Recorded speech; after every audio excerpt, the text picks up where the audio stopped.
Good afternoon. Buenas tardes. Magandang umaga, magandang hapon. Konnichiwa.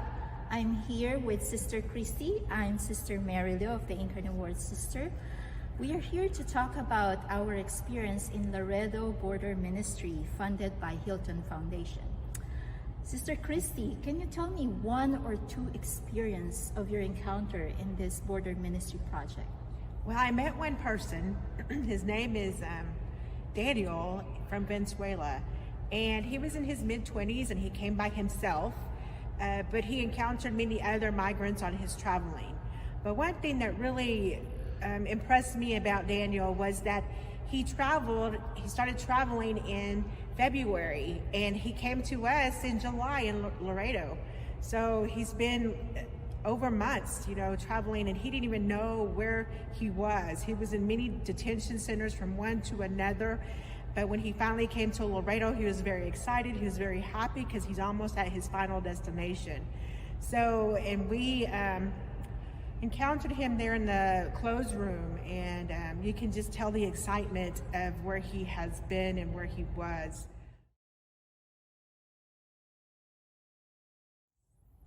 Now, Christy, what was your pivotal moment in this ministry?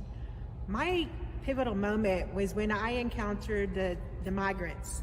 They've been traveling so much, and they needed since they're here at this facility, they need like food and drink, something to drink.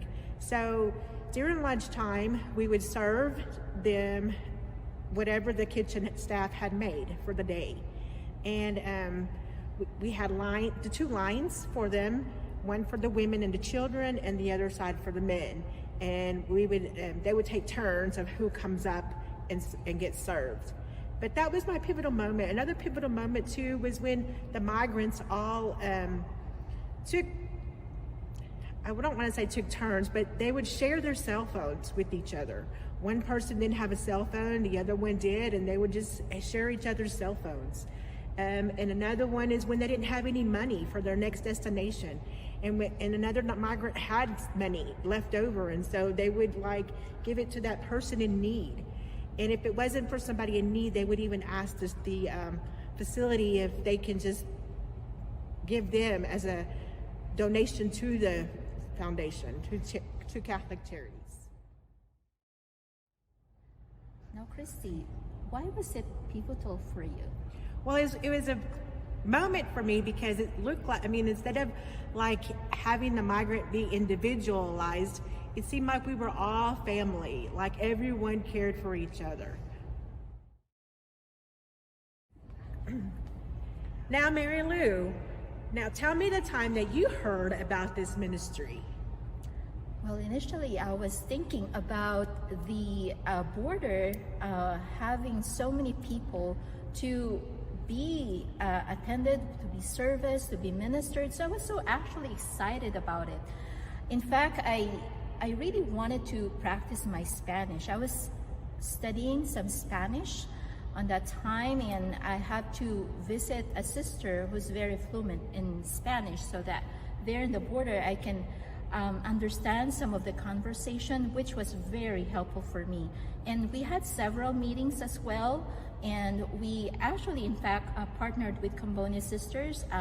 They have two sisters who are native Spanish speakers, and also with Holy Spirit Sisters, and they are also fluent with Spanish. So really, I'm the only one who doesn't really speak Spanish very well, but because of the sisters who I'm surrounded by sisters whose Spanish is very well, so I am very much grateful for their support, so that I'll be able to minister with the refugees and migrants in the border.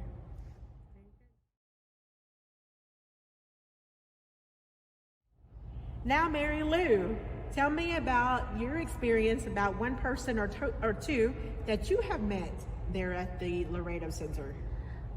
I can speak about two encounters. One is a person from Cuba, and he walked into Roperia, which is the clothing room. This is usually where we spend a lot of time, which is the clothing room.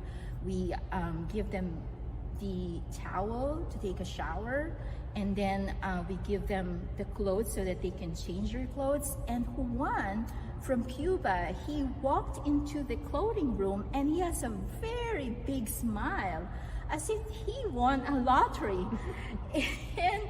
And after he took a shower, he had so much stories to share with us in the clothing room, and he was so grateful about, you know, having the clothes, having a shower.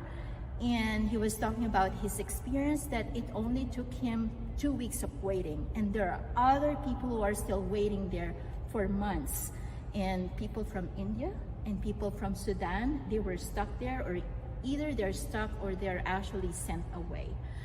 And the other experience that I have is with the children. Initially, I was playing with them one-on-one, and then Sister Maite, the Comboni sister, she noticed what I was doing, and she suggested, instead of doing one by one ministering to the children, what if we set up a table outside? So it has become like a routine. Every day we will have activity table with the children. We would play with them, and then we would give them like toys whenever they finish their coloring book or their coloring pages. And the children really loved us. And whenever they recognize us, I know like the next day, this child, he hugged me. Well, she hugged me, and then she noticed that I was the one playing with her the day before and also on that day. And it was really very rewarding experience. And what was your pivotal moment for you, Mary Lou? My pivotal moment is with the children. Initially, I was playing with them like one by one, and then somebody noticed, and Sister Maite, we are now going to work with children in groups. So it has become systematic. So we would alternate each other spending time with children, and then one at a time we would exchange like who will be outside and who will be inside the Catholic charity. And then later on, they were like fighting. Children were a little bit kind of like getting tired or, you know, fuzzy. And you know what? It doesn't matter. They will fight, and then the next day they will hug each other. And it was just so amazing to see them like, it doesn't matter what happened before. Now we're all reconciled. That was very beautiful.